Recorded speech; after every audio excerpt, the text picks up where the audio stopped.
Heho gengs.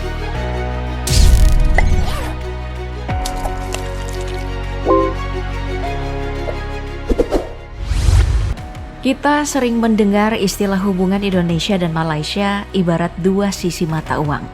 Di satu sisi, kedua negara ini saling bersaing. Tapi di sisi lain, sebenarnya saling membutuhkan satu sama lain. Kamu mungkin sering mendengar perkembangan kedua negara ini yang bertumbuh pesat dibandingkan negara berkembang lainnya. Katanya, Indonesia dan Malaysia terus bergerak menuju sebagai negara maju. Mungkin banyak dari kalian yang penasaran, di antara keduanya, siapa ya yang lebih unggul dan lebih maju? Oke, bagaimana kalau kita bahas itu? Mesti diingat, tujuan kita bukan untuk melihat siapa yang menang dan siapa yang kalah, tapi siapa yang harus berbenah.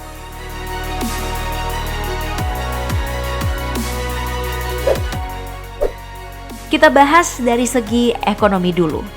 Toh, ini kan yang menjadi standar suatu negara dikatakan maju. Di poin pertama, masalah utang luar negeri. Mengutip dari globalfirepower.com per tahun 2022, dua negara ini sih punya utang yang beda tipis, beti. Indonesia sendiri berada di urutan 30 dengan total utang luar negeri mencapai 393,252 miliar US dollar. Sementara Malaysia ada di urutan 34 dengan total utang luar negeri mencapai 224,596 miliar US dollar.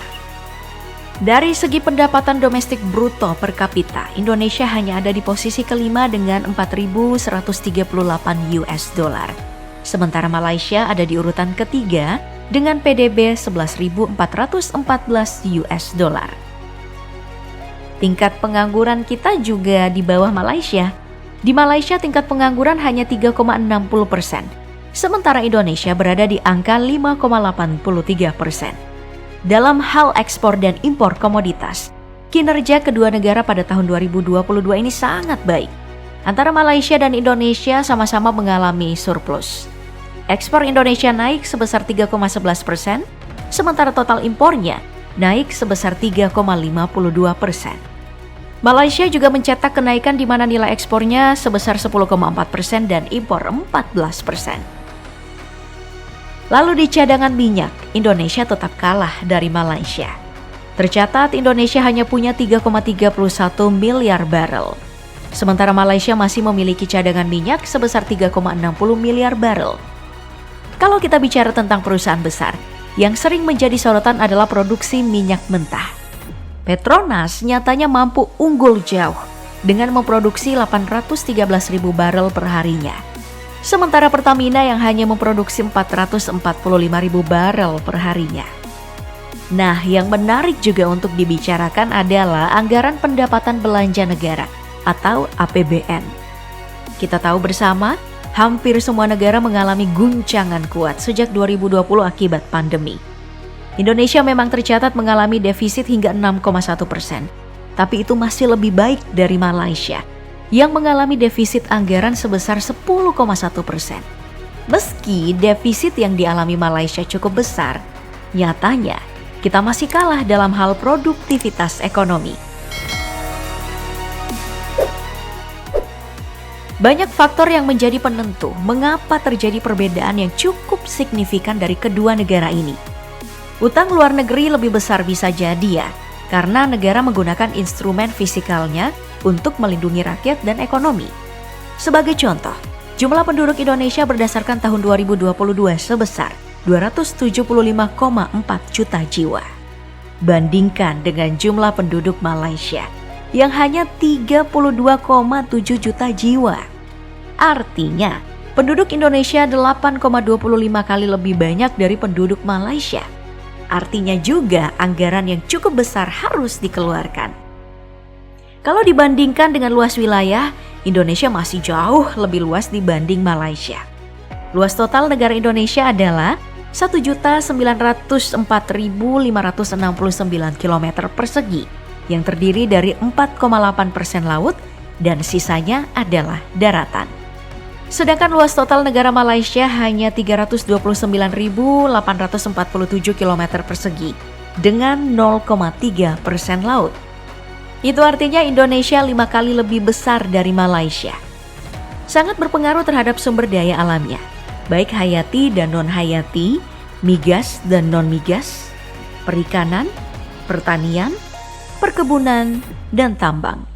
Wajar jika Malaysia beberapa kali berkonflik dengan Indonesia dalam hal klaim wilayah.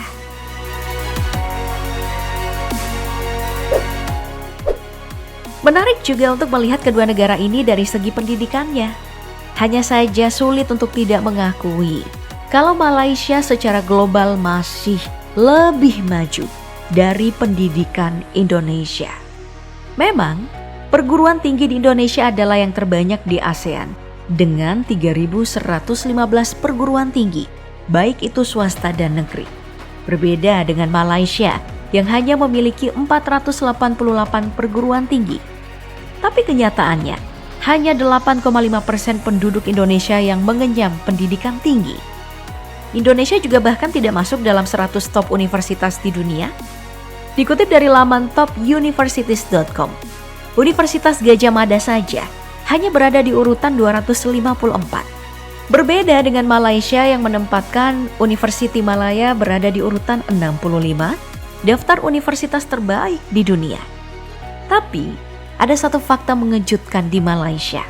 Angka putus sekolah di sana cukup tinggi, yakni mencapai 21.316 anak atau sekitar 0,06% dari jumlah penduduknya.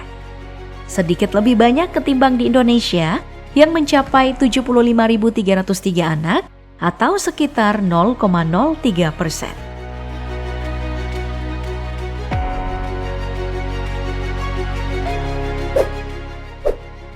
Dari segi kesehatan tampaknya Indonesia juga kalah dari Malaysia.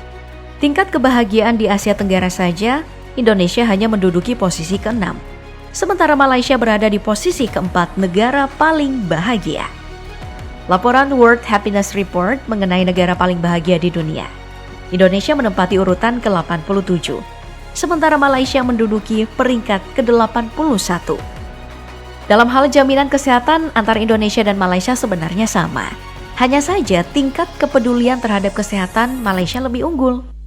Angka harapan hidup saja nih di Malaysia, rata-rata 73,8 tahun.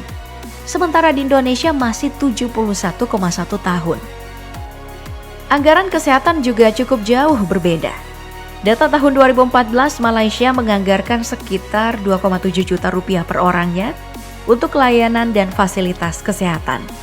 Sementara Indonesia hanya Rp184.000 per orangnya. Dalam hal rasio dokter dengan jumlah penduduk, Indonesia juga terendah kedua di Asia Tenggara.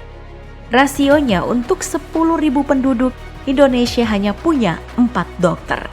Sementara Malaysia untuk 10.000 penduduk, mereka punya 15 dokter.